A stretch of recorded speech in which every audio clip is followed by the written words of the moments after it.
selamat pagi, selamat datang di bacaan hari ini, hari Sabtu tanggal 26 Februari tahun 2022. Selamat datang di bacaan harian, bacaan umum untuk semua zodiak. Ambil hanya jika resonate, silakan lihat description box sebuah video ini untuk rangkuman bacaan hari ini. Hari ini yang nomor 1 saya lihat adalah bulan yang square dengan Chiron, dan kalau saya lihat di sini yang lebih detail, saya lihat lebih detail karena saya merasa bacaan hari ini ada layer yang lebih dalam daripada yang terlihat. Jadi kalau pertama saya lihat itu kan kesannya adalah yang utamanya justru yang square dengan Chiron. Jadi itu kan menunjukkan ada situasi yang tidak mudah hari ini. Dan di sini kalau kita lihat detailnya tidak hanya dengan Chiron, karena bulan kan berjalannya dengan cepat. Ini siang hari dia square langsung dengan Chiron, tapi sebelumnya juga square dengan Aries dan Pallas Athena berikutnya. Jadi kalau menurut saya sih memang ada energi yang harsh ya, luar biasa, dan itu sifatnya adalah menang-menangan strategi, pinter-pinteran, intinya pinter-pinteran, dan semua ingin terlihat keren banget gitu. Dan saya bacanya ini kayaknya lebih ke kolektif ya, lebih levelnya bukan di individu tapi yang lebih tinggi. Ada situasi yang memanas, tetapi begitu saya lihat di sini ada hal lain yang lebih menonjol yang ingin saya justru kemukakan, layer yang menurut saya lebih bisa kita terima sebagai orang yang punya kendali terhadap kehidupan kita. Jadi itu informasi besar, itu bukan biarkan ya, intinya sebenarnya kita mau ngomong apa gitu kalau memang di luar sana ada persaingan yang begitu kuat ya, dan itu di luar kendali kita. Saya berusaha untuk memahami ini ceritanya apa gitu ya. Barangkali ya memang situasi politik yang memanas, tapi politik global gitu ya. Kalaupun kita bisa melihat ada situasi yang memanas di kita, tetapi kita punya potensi yang besar juga untuk membuat perubahan. Jadi katakanlah saya masih nyambung dengan bahasan situasi global. Kalau saya melihat ini karena matahari dan Jupiter itu conjunction, sextile dengan Uranus, sextile dengan bulan, dan bulan Uranus juga trine.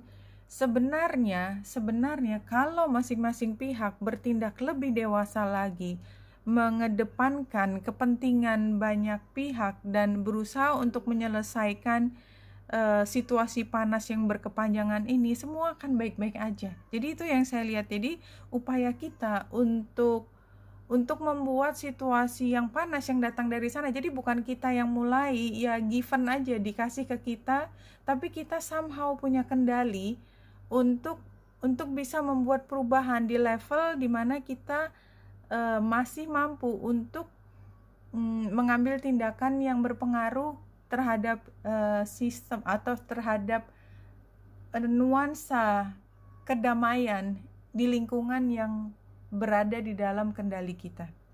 Itu yang saya lihat dari astrologi. Sebentar, saya harus keluar dulu.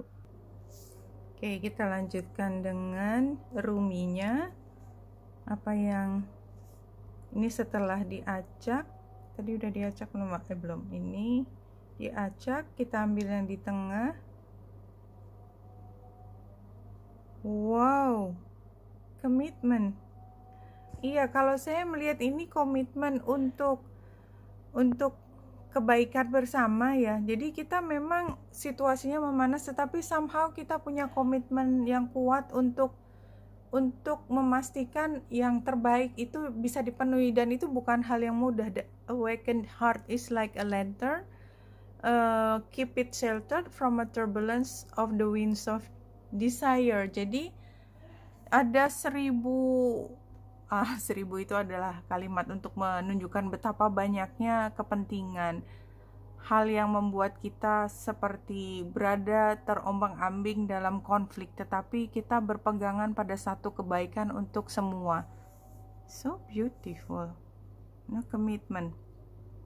Dan ini kuning, oranye, ungu, merah, biru, somehow semua warna sih, tapi kalau saya melihat itu dasarnya adalah spiritualnya letaknya justru di bawah sebagai basis. Kebahagiaan itu adalah visinya, dan kita berusaha untuk memastikan orange itu sebenarnya desire, keinginan yang terkendali. Itu yang saya lihat dari penggambaran di sini.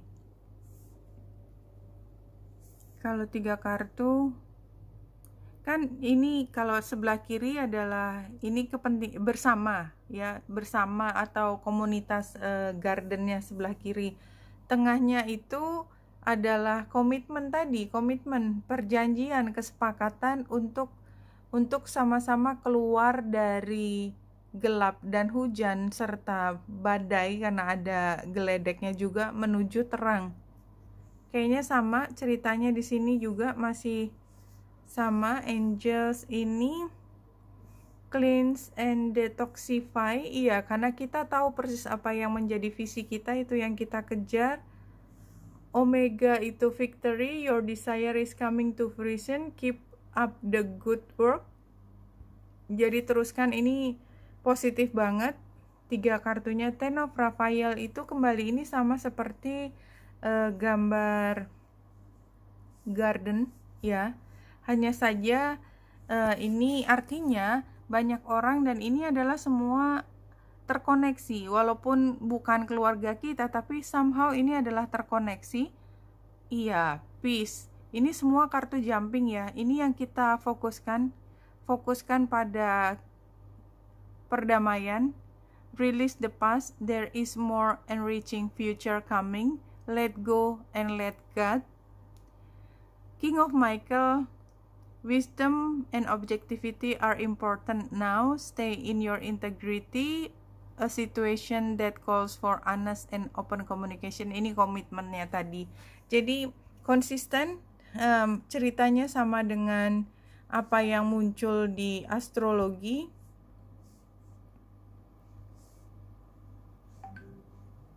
Kemudian iya, kalau menurut saya ini kan di advice ya, restrict fokus, jangan terombang-ambing.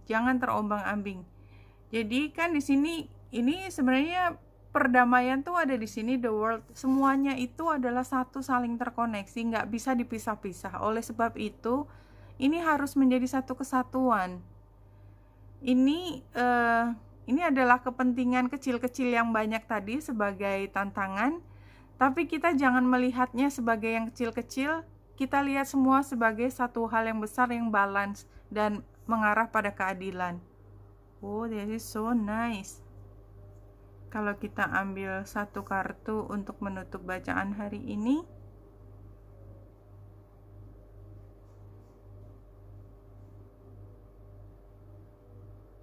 Your only obligation in this lifetime is to love and be true to yourself. Itu kewajiban kita. Kita nggak bisa punya desire, keinginan yang melebihi dari apa yang menjadi batasan kita sebagai individu. Dan tugas kita yang di dalam gelembung diri kita, privasi kita, lingkungan sosial kita adalah untuk cinta. Cinta artinya kita tidak menyerang, kita tidak berlaku merusak. Cinta kan itu. Dan be true to yourself artinya ya menjadi diri sendiri yang penuh cinta. Oke, Wenita Indra saya di sini, semoga membantu. Salam hati dan cahaya.